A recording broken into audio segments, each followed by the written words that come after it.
Back is the second largest muscle group in the body. So if you want to see fast results, obviously you need to train your legs hard, but you also need to train your back hard.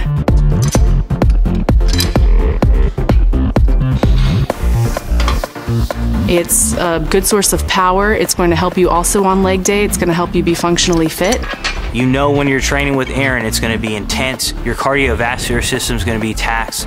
Your nervous system is going to be taxed. And she again approaches this by using supersets during the workout.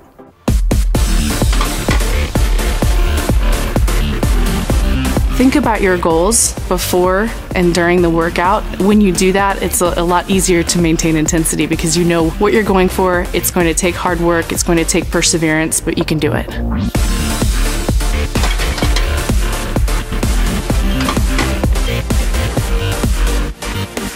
We're going to hit back hard. We're going to do supersets, 4 sets of 10 for the first 3 exercises, and then we'll do a nice aesthetic finishing move. The training techniques that Erin put together that the user will encounter today are a number of very critical elements. The first is that Erin trains her back in all different planes of motion. So for example, we have here what's called the sagittal plane. She trains her back in this region. We have a lateral plane or a frontal plane. She trains the back in that region as well. And then finally she trains it in what we call a horizontal plane. And then different angles and variations of that. The reason why it's so important, muscle groups are actually arranged in what we call functional neuromuscular compartments. And when you use different angles, it calls into play different populations of that muscle group. But more specifically, the back is not just one muscle, it's several muscles, and it has to be trained at different angles. The second technique, of course, that Erin uses is that she uses more training volume during this training session. So for example, for the shoulders, she had 2 hard supersets, whereas in the back, she actually uses 3 supersets and a finisher. This is because the back's more complex, it's much larger than the shoulders, and so it requires a lot more volume. Before we hit the weights, it's important to do a 5-minute warm-up, get the blood pumping and get started, and then do your static stretching afterwards. From speaking with Erin, she's thinking about the exercise that she's going to perform. She's going through those motions. The purpose of this is to prepare her mind to actually train her back during her warm-up, and that's going to give her a more effective workout. I think it's important to do a general warm-up and some dynamic moves versus static stretching. Static stretching before a lift creates micro tears in the muscle, and then lifting creates micro tears in the muscle. So you have a higher chance of pulling something or tearing something when you do your static stretching before.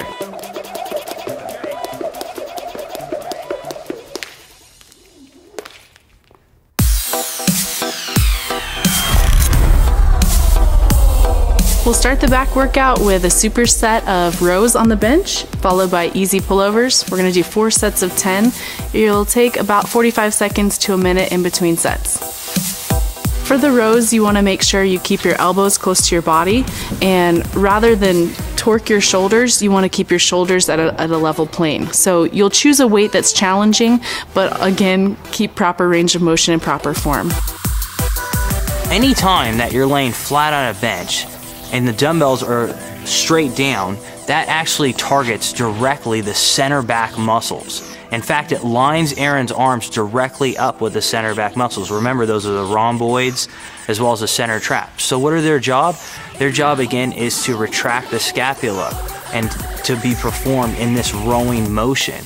That's what you're going to want to focus on, is again, squeezing the scapula and rowing at the same time.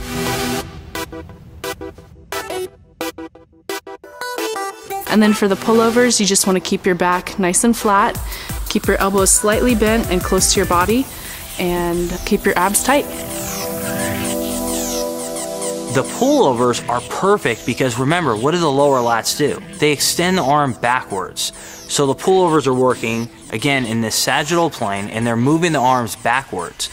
But what's unique about both of these exercises is that they place both the rhomboids as well as the lats on stretch. So when you're on a bench, you're actually able to stretch out the rhomboids. When you're in a pullover, you're able to stretch out the lats.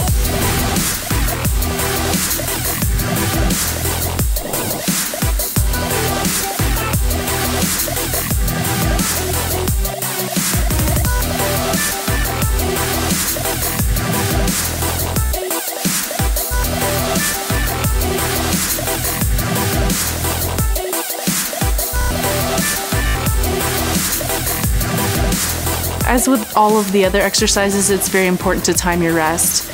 Maybe take a minute in between sets.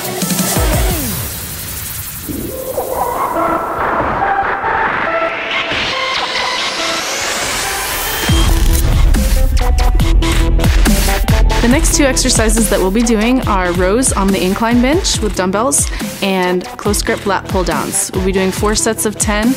Again, we're going to take about 45 seconds to a minute in between sets. When you're performing rowing movements, remember that your focus is going to be at the shoulder blades.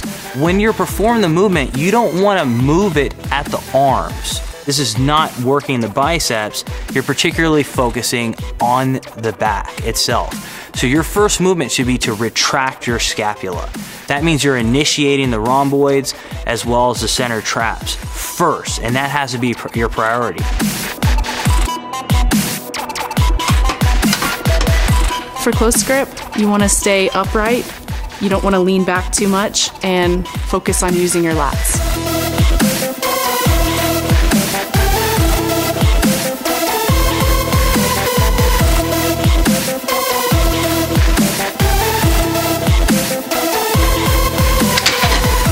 I think another reason why I like to time my recovery is to hold myself accountable. And you want to hold yourself accountable through everything you do.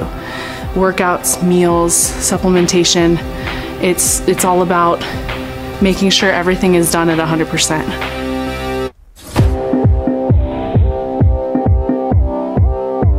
For the dumbbell rows, it's important to keep your elbows close to your body. I like this exercise because you have to keep your body against the bench and you really have to isolate the back that way. This is again focusing on the extension motion of the lower lats themselves. Now remember, when she did the pullovers, that's focusing on the stretching portion, whereas the pull downs are focusing more on the extensor portion of the lower lats. So the combination of the two is going to develop Erin's lats perfectly and symmetrically.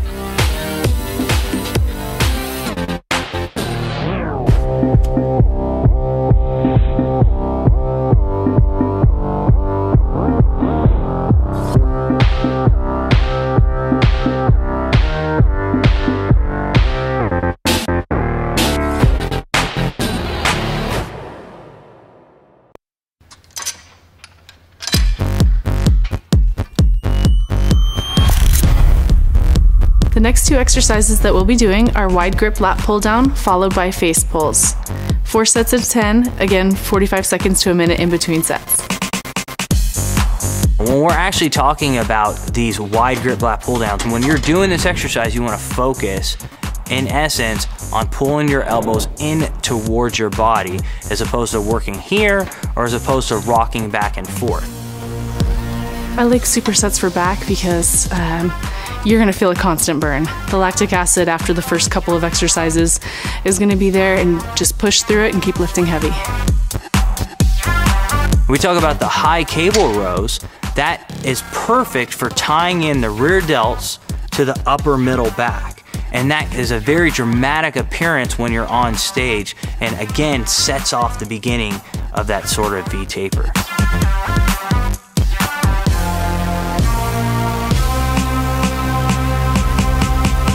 I think it's important for women to build a V-taper because it does give the illusion of a smaller waist. It gives you a very pretty shape from the back. And then for men, it's very important because a lot of times they'll train chest, but they won't train back as hard, so the shoulders tend to round forward. So it's something also for aesthetics to help bring the shoulders back. Now, Erin is a very smart trainer in the fact that she keeps her workouts extremely efficient. So she knows if she's working with a cable, if she's able to switch from one angle to the next, that limits the time down on her workout and increases the density of her workout, and it's also going to elevate her heart rate. So not only is Erin working her back, but again, she's taxing the cardiovascular system and increasing the leanness of her physique, as well as you who are going to be following this program.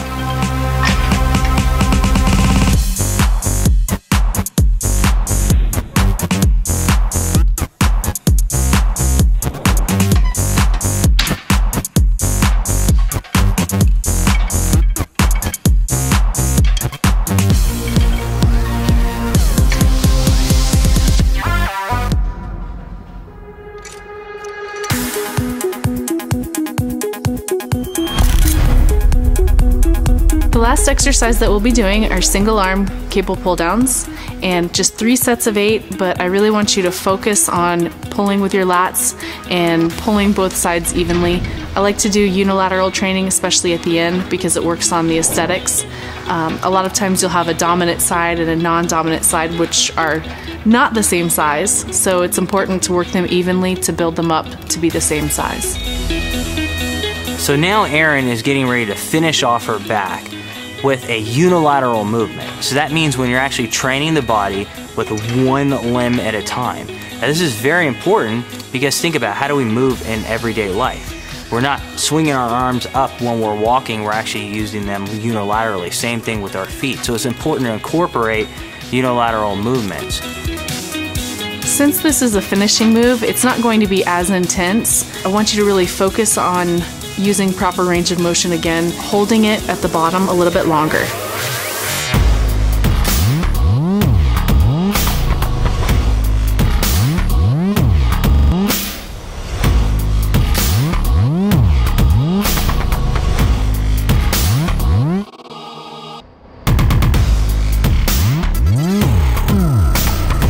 Over the next 4 weeks, you'll get stronger, your endurance will improve, and you'll be doing the same exercises, but it's important to go up in weight and also take less time in between sets. It's the start of a brand new physique. Push yourself hard, challenge yourself, earn your elite.